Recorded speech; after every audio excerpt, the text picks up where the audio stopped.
Assalamualaikum warahmatullahi wabarakatuh. Sahabat kaum muslimin hadirin dimanapun kita berada, sebelumnya kita baca Al-Fatihah. Semoga Allah meridhoi, merahmati kita semuanya, bangsa kita, dan khususnya ya yang sekarang sedang pandemi global ini. Semoga Allah segera tuntaskan ini semuanya dengan izinnya dan dengan cara yang Allah kehendaki. Liridallahu ta'ala bi syafaati Rasulillah sallallahu alaihi wasallam ila mu'allifi hadzal kitab. Al-Fatihah. A'udzu billahi minasy syaithanir rajim. Bismillahirrahmanirrahim. Alhamdulillahi rabbil alamin arrahmanir rahim. Maliki yaumiddin. Iyyaka na'budu wa iyyaka nasta'in. Ihdinas siratal mustaqim. Siratal ladzina an'amta 'alaihim ghairil maghdubi 'alaihim waladdallin. Amin. Bismillahirrahmanirrahim. Alhamdulillah, pada waktu yang sebenarnya sangat singkat ini, tapi tidak ada istilah yang percuma, kita membaca kitab Mursyidul Hair fi Halli Al-Fadhi Risalati Ibn Asakir. Ma'asyiral muslimin rahmakumullah. Bismillahirrahmanirrahim. Ay abtadi'u bismillah au ibtida'i bismillahi warrahmanu ay al-kathirur rahmati lil mu'minin wal kafirin fid dunya walil mu'minina khassatan fil akhirati warrahimu ay al-kathirur rahmati lil mu'minin. Bismillahirrahmanirrahim. Setiap rata-rata para ulama salaf dalam maknaan yang kita sering dengar, kita pelajari ya. Ketika seseorang membaca basmalah, Bismillahirrahmanirrahim, maksudnya adalah ay abtadi, saya memulai dengan menyebut asma Allah, dengan menyebut nama Allah yang bersifat Rahman, maksudnya yang sangat banyak merahmati, menyayangi kepada siapapun, lil mu'minina walil kafirina fid dunya. Sifat kasih sayang Allah subhanahu wa ta'ala tidak terbatas, hanya mereka yang saleh saja.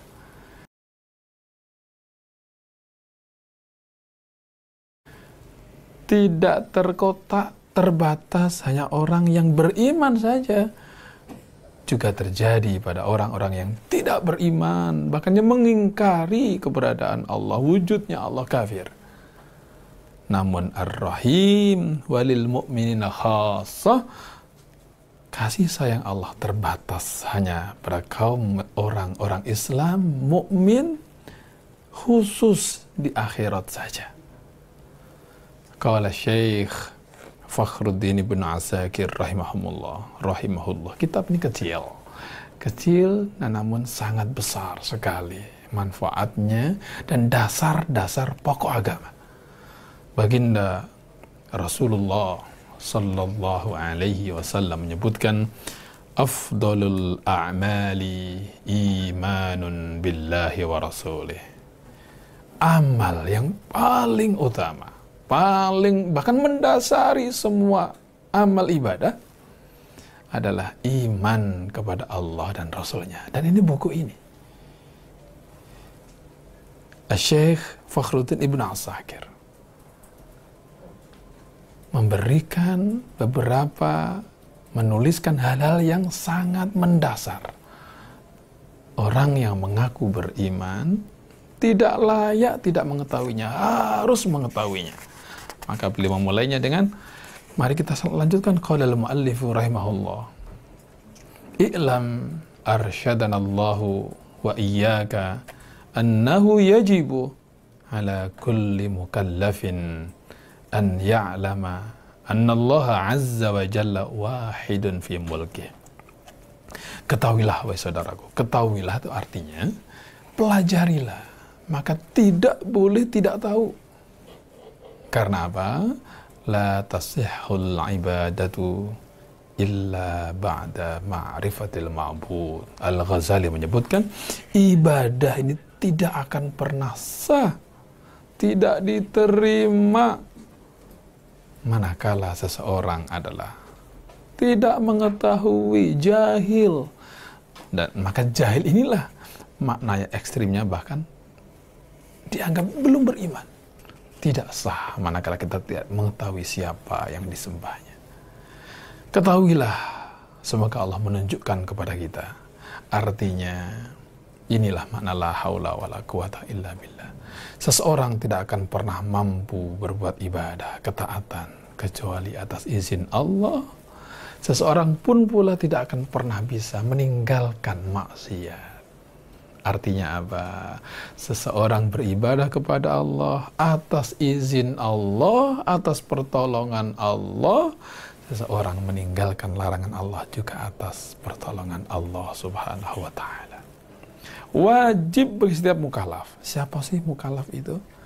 Mukallaf adalah orang-orang yang sudah akil baligh, yang sudah baligh, berakal sehat, sampai kepadanya aslud dakwah. Telah sampai di telinganya atau matanya melihat, dia pernah mendengar walaupun tidak paham. Aslud dakwah itu apa? La ilaha illallah Muhammadur Rasulullah. Pernah mendengar, pernah membaca, pernah terlintas bahwasanya tiada Tuhan selain Allah dan Nabi Muhammad adalah utusan Allah. Wajib. Ini adalah apa yang diwajibkan? An ya'lama anna Allah azza wa jalla wahidun fi mulki. Bahwasanya Allah Subhanahu wa ta'ala satu-satunya. Tiada keduanya. Satu ketika dinisbatkan kepada Allah, bukan satu dari bilangan. Kalau satu dari bilangan, ada dua, ada tiga, atau ada separuhnya. Satu kata esa, satu, manakala dinisbatkan kepada Allah Subhanahu wa ta'ala, maka maknanya adalah la syarikalah. Tidak ada yang menyertainya. Kalau makna kitabnya, nggak ada yang nyekutoni. Nah, itu kalau makna pesantren gitu. Fil azal bisa jadi seperti itu. Sebelum Allah menciptakan segala sesuatu, sebelum ada langit, ada bumi, ada surga, neraka, Allah wahidun la syarikalah. Tidak ada yang la syarikalah. Tanpa arah, tanpa tempat, tanpa segala sesuatu, tanpa waktu. Karena waktu Allah yang menciptakan, tempat Allah yang menciptakan. Disinilah kebenaran makna Allah ada tanpa tempat. Sebagian orang salah paham dengan kata Allah ada tanpa tempat. Berarti di mana-mana dong? Tidak, karena mana itu kan tempat. Nah, inilah yang disebut dengan paham Jahmiyah itu. Ada di mana-mana. Nah, ini tidak benar. Dan itu adalah pelecehan kepada Allah Subhanahu wa ta'ala.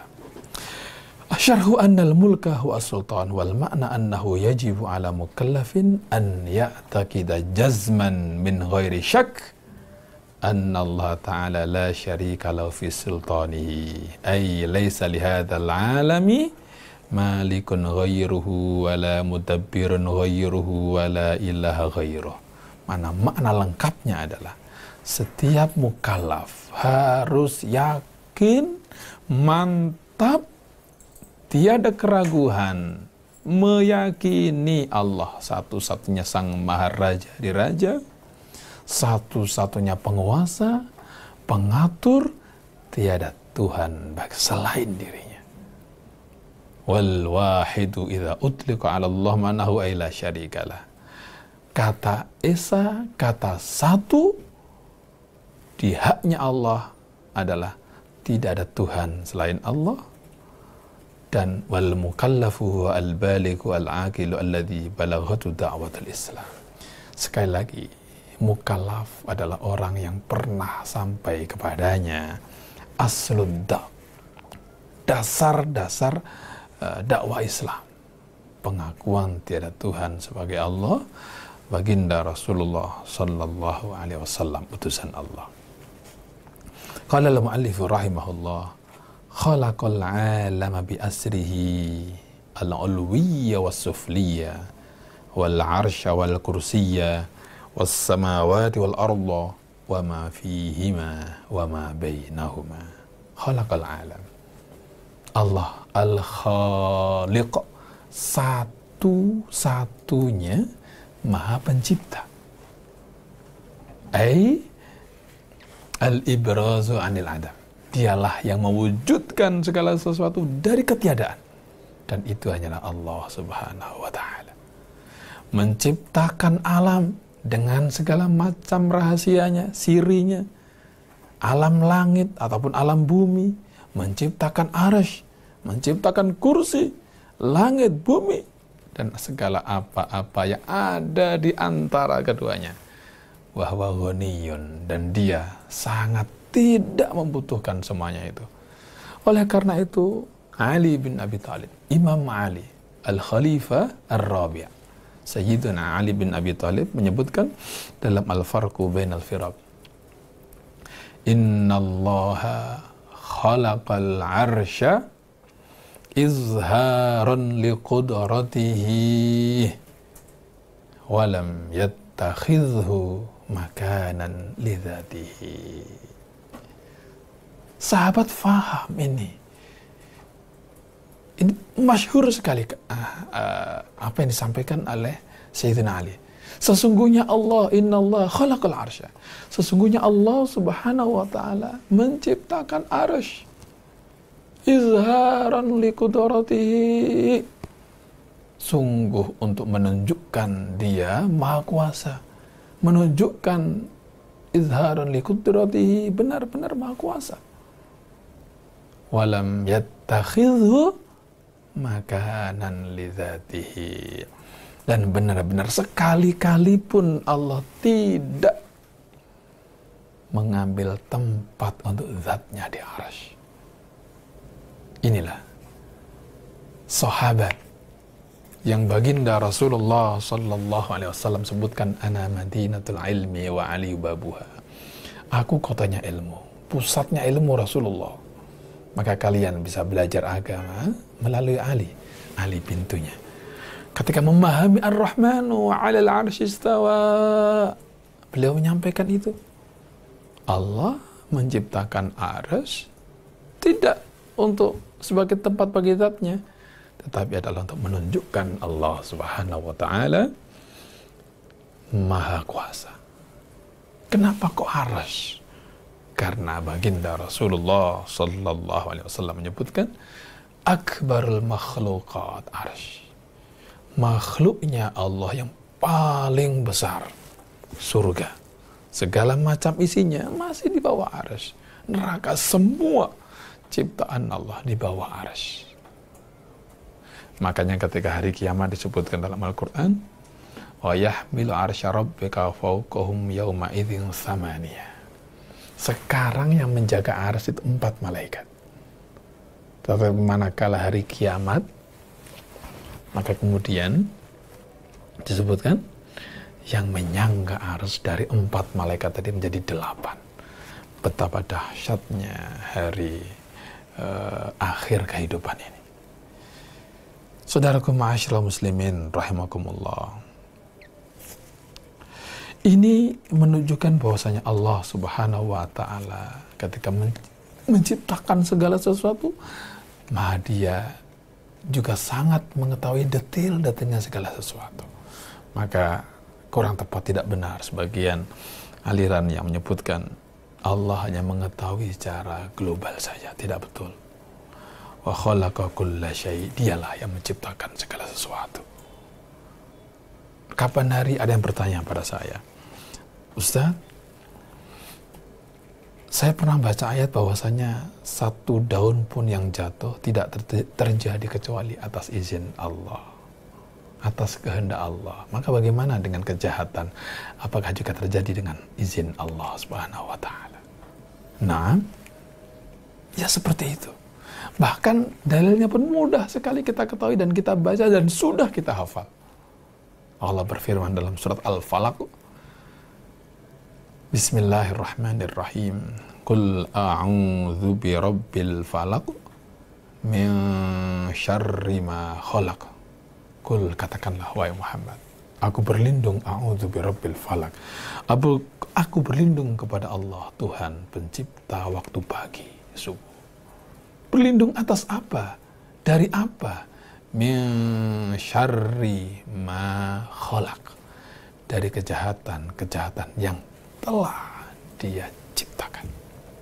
Subhanallah. Allah khaliqul jannah wa khaliqun nar. Allah lah yang menciptakan surga dan bahkan penduduk-penduduk surga. Allah khaliqun nar wa ahluha. Allah yang menciptakan neraka dan isi-isinya penduduk-penduduk neraka. La khaliqa ghairullah. Tidak ada pencipta selain Allah. Dengan menggunakan bahasa pertanyaan dalam Al-Quran disebutkan, hal min khaliqin ghairullah. Adakah pencipta selain Allah? Tetapi maknanya tidak ada pencipta selain Allah. Begitu. Bahkan dalam doa kunut yang bahkan riwayat dari Sayyidina Umar bin Khattab, bahkan ini yang kita baca. Waqini syarra ma qadait. Ya Allah, tolong please jaga saya syarra ma qadait, dari kejahatan yang Engkau takdirkan. Inilah Islam, saudaraku. Jadi berbeda kalau ada orang yang mengatakan kan ada tuh di agama Zoroaster, Mesir kuno, dewa kebaikan, dewa kejahatan. Islam tidak seperti itu. Allah satu-satunya Maha Pencipta, Khaliqul Khair, Khaliqul Syarr, la yarda bisyarr. Allah yang menghendaki apapun yang terjadi, tetapi Allah hanya meridhoi yang baik-baik saja, yang saleh, yang tidak diridhoi, meskipun atas kehendak Allah Subhanahu wa taala. Qala al-muallif rahimahullah, jami'ul khalaiqi makhuruna bi qudratih, la tataharraku dzarratun illa bi idznih, laisa ma'ahu mudabbirun fil khalq wala syarikun fil mulk. Makna utamanya adalah betul-betul segala sesuatu terjadi atas hanya izin Allah Subhanahu wa taala. Ini yang terjadi ketika baginda Rasulullah sallallahu alaihi wasallam sedih sekali. Orang yang sangat mencintai beliau, membela beliau, tetapi ujung-ujungnya tidak dapat hidayah untuk masuk Islam. Abu Thalib. Betapa besar cintanya seorang paman kepada keponakannya. Besar cintanya, bahkan melebihi cintanya kepada putranya. Dikisahkan bahwasanya Rasulullah di kecilnya dapat tempat khusus, dan tempat itu bukan tempatnya Ali. Sangat mencintainya, mencintai baginda Rasulullah. Ini menunjukkan bahwasanya kecintaan itu belum tentu menjadikan seseorang itu beriman, tetapi dengan cinta seseorang bisa mendapatkan ridho Allah Subhanahu wa taala. Ini pula maknanya firman Allah, engkau Muhammad, tugasmu hanya menyampaikan. Tugas kita ini hanya menyampaikan, bukan pemberi hidayah. Itu hak mutlak milik Allah Subhanahu wa ta'ala. Janganlah sampai kebencian kita kepada siapapun sehingga menyebabkan tidak ada ruang keadilan di hati kita. Janganlah sampai kemarahan seseorang menyebabkan tidak ada ruang di hatinya untuk sikap ramah. Janganlah rasa ingin menguasai sesuatu sehingga tidak ada ruang dalam hati seseorang itu rasa keadilan. Nah, oleh karenanya mari Ramadan ini yang baginda Rasulullah Sallallahu Alaihi Wasallam menyebutkan afdalus sadaqati sadaqatun fi Ramadan. Sebaik-baiknya infak, sebaik-baiknya sedekah adalah yang ditunaikan, diberikan di bulan Ramadan. Sesungguhnya bukan hanya infak saja, ini adalah mewakili sebaik-baiknya membaca Al-Quran, sebaik-baiknya birrul walidain, sebaik-baiknya qiyamul lail. Subhanallah, Ramadan. Dan Ramadan maka disebutkan sebagai madrasah. Sebagaimana yang Allah firmankan dalam Al-Quran, la'allakum tattaqun, agar kalian senantiasa tidak berhenti terus menerus selalu menjalankan, tatakun itu kan kata kerja, menjalankan aktivitasnya orang-orang yang bertakwa. Dan ini hakikatnya kita adalah merancang husnul khotimah, memprogram husnul khotimah. Karena Rasulullah Sallallahu Alaihi Wasallam menyebutkan dalam hadis marfu', yamutul mar'u, sebagian dalam menggunakan kata abdu, yamutul abdu ala ma'asya alaih. Seseorang meninggal, dicabut ruhnya dari badannya, adalah tidak jauh-jauh berbeda dengan aktivitas-aktivitas, kegiatan-kegiatan, perbuatan-perbuatan, kebiasaan-kebiasaan yang dia lakukan sehari-hari. Ramadan melatih kita untuk terbiasa bersabar. Ramadan melatih kita terbiasa untuk menahan haus dahaga, bahkan menahan amarah, menahan penguasaan diri. Seandainya itu bisa kita lanjutkan dan kita berusaha terus, semoga bisa begitu. Nah, keluar Ramadan, keluar pelatihan, terbiasa menahan amarah, penguasaan total kepada nafsu birahi, kepada diri sendiri. Kalau itu dilanjutkan, maka kunci husnul khotimah itu di situ. Habit, kebiasaan. Ma'asyiral muslimin rahimakumullah, qala al-muallifu rahimahullah, hayyun qayyum la ta'khudhuhu sinatu wala naum. Allah, zat yang maha hidup. Hidupnya betul-betul tidak sama dengan makhluknya. Makhluk perlu makan, ada minumnya, ada ruhnya. Allah sama sekali tidak seperti itu. Dhunnun al-Misri menyebutkan, mahma tasawwarta bibalika fallahu bikhilafi dzalika. Apapun yang terlintas dalam pikiranmu tentang Allah, maka sekali-sekalinya Allah tidak akan seperti itu. Hidupnya Allah tanpa darah, tanpa ruh, tanpa makan dan minum. Kita manusia tidak bisa membayangkan ada makhluk Allah tanpa makan, tanpa minum. Allah ciptakan malaikat tanpa makan, tanpa minum. Sebagian orang meyakini sesuatu lahir dari ayah ibu. Allah ciptakan Nabi Isa tanpa ada ayahnya, Hawa tanpa ada ibunya, tanpa ayah, tanpa ibu, Allah ciptakan Adam. Subhanallah. Seandainya kita mau bertadabbur maha besar Allah subhanahu wa ta'ala, hayyun qayyum la ta'khudhuhu sinatu wala naum, sedikit pun tidak ada rasa kantuk.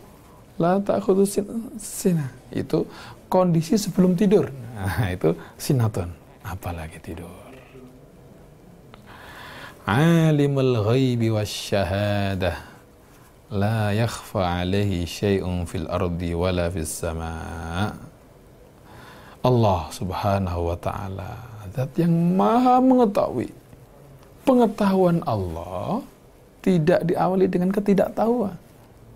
Cobalah manusia, nah, kalau makhluknya Allah pinter, pandai, asalnya apa? Semua berasal dari ketidaktahuan. Belajar dulu baru pinter. Berawal dengan ketidakmengertian. Allah yang maha kuasa mampu memberikan ilmu kepada hambanya dengan cara belajar. Sebagian lain dengan cara tidak belajar. Tetapi ini adalah hamba-hamba yang pilihan. Nah, Allah yang mengajarinya. Orang-orang yang dekat kepada Allah, menjalankan syariat Allah dengan benar, maka Allah berkenan memberikan ilmunya dia, entah dengan cara Allah yang Allah kehendaki. Alimul ghaibi wasyahadah. Allah yang mengetahui yang gaib, mengetahui yang tidak gaib. Sedikit pun tidak ada hal-hal yang samar atas Allah, yang di langit, yang di bumi. Makanya kita tidak boleh kemudian ketika memahami, misalkan yang kemarin lagi viral itu ya tentang Dukhon 15 Ramadan, heboh itu ya, ternyata yang nggak ada apa-apa begitu ya. Artinya yang mengetahui tentang hari akhir, ketika Jibril datang kepada baginda Rasulullah sallallahu alaihi wasallam, mata taqumus sa'a, kapan kiamat itu? Maka Rasulullah, mal mas'ulu bi'a'lama minas sa'il. Rasulullah tahu ini yang datang bukan manusia biasa, ini malaikat. Yang tidak tahu kan para sahabat. Tidaklah yang ditanya, yang bertanya sama-sama tahu. Kalau ada orang yang bilang tahu, berarti kita belum jazman. Kita belum yakin bahwasanya hari kiamat itu hanya Allah yang tahu. Begitu.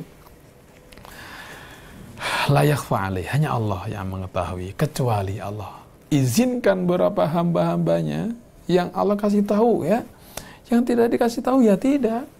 Contoh, baginda Rasulullah memberikan berita gembira, bisyarah.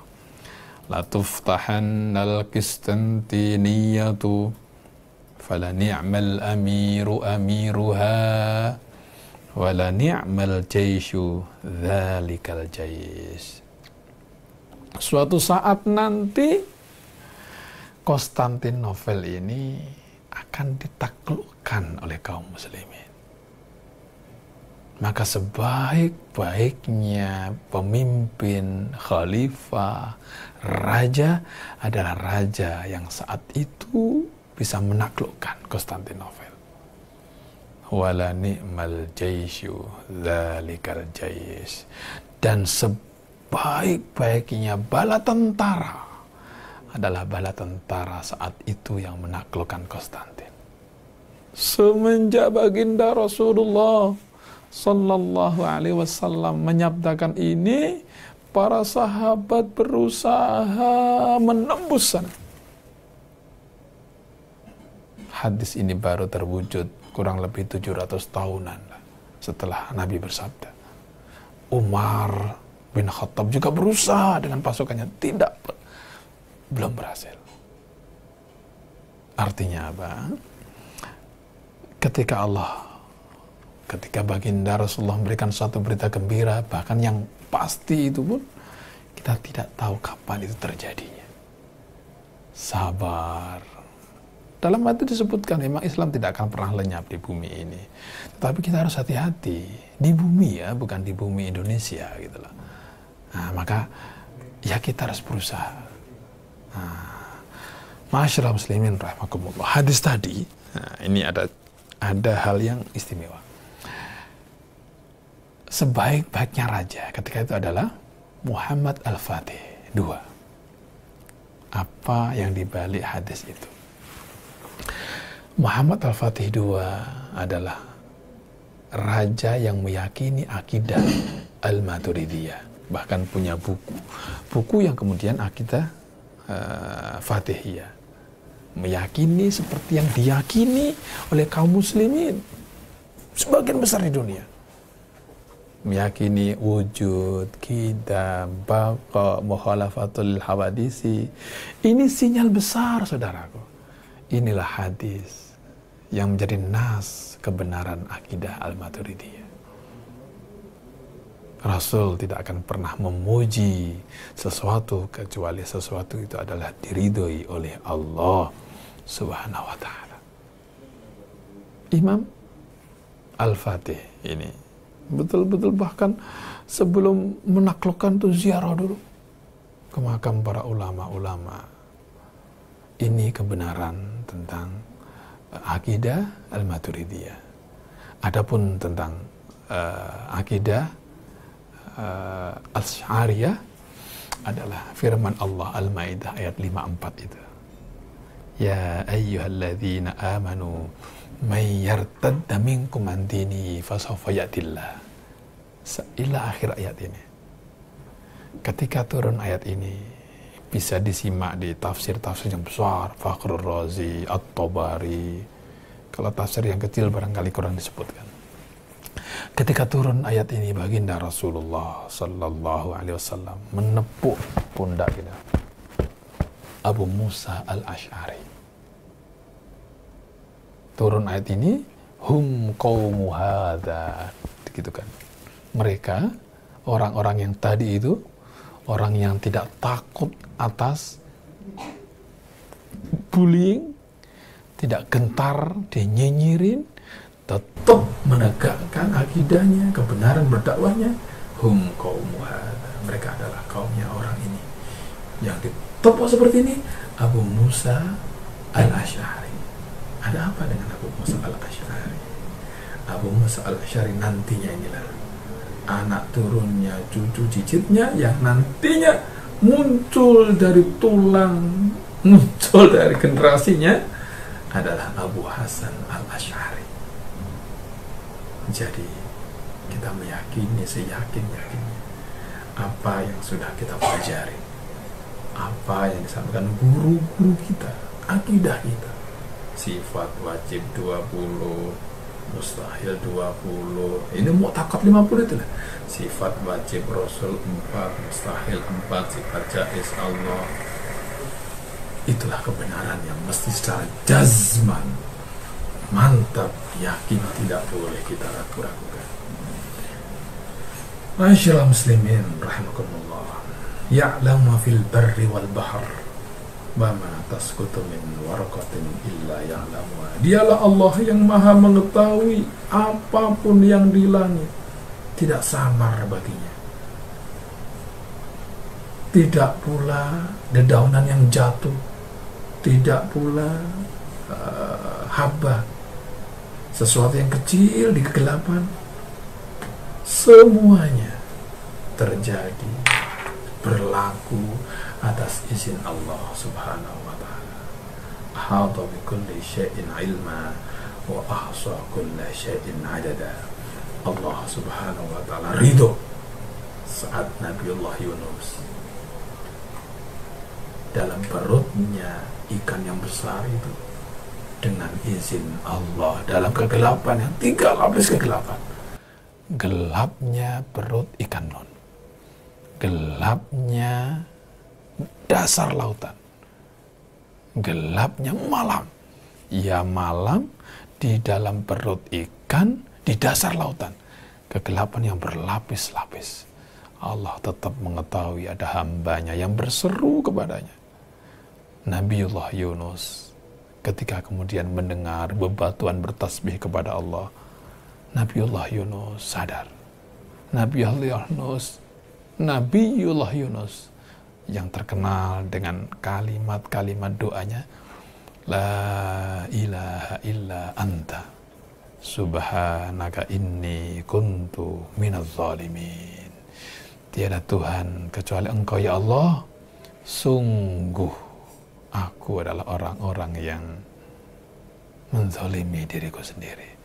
Nabi Yunus, subhanallah saudaraku, tidak memohon pertolongan Allah untuk dikeluarkan dari perut itu, tidak. Sungguh beliaunya, tidak Tuhan selain Engkau ya Allah, pengakuan. Karena apa? Allah lebih mengetahui. Inilah para nabi, saudara, para rasul. Tiada Tuhan selain Engkau ya Allah. Sungguh saya telah berbuat zalim atas diri saya sendiri. Saya meninggalkan umat saya tidak atas perintahmu ya Allah. Jadi ini kan dapat kita ambil pelajaran, saudara. Ya, sebelumnya pelajaran kita apa? Kalau kita meninggalkan hal-hal yang diwajibkan atas kita, ingatlah, Allah akan menghukum kita. Orang Nabi Rasul meninggalkan umatnya tanpa izinnya dihukum. Maka kita kalau meninggalkan sesuatu yang itu tanggung jawab kita, ya kita akan mendapatkan sanksi. Maka bagaimana caranya agar kita terhindar? Berzikir kepada Allah. Oleh karenanya, mari kita tutup majelis kita ini dengan kesimpulan yang terakhir, bahwasanya Allah Subhanahu wa taala fa'alul lima yurid, apapun yang Allah kehendaki terjadi. Kita bersyukur Allah jadikan kita muslim, mukmin. Syukuri itu, baca tiap hari, raditu billahi robba wa bil islami dina Nabi Muhammadin nabiyya. Aku ikhlas, aku ridho Islam agamaku, Nabi Muhammad nabiku, dan dengan demikian itulah yang menghantarkan kita kepada husnul khotimah. Barakallahu li wa lakum, hadanallahu iyyakum ajma'in. Assalamualaikum warahmatullahi wabarakatuh.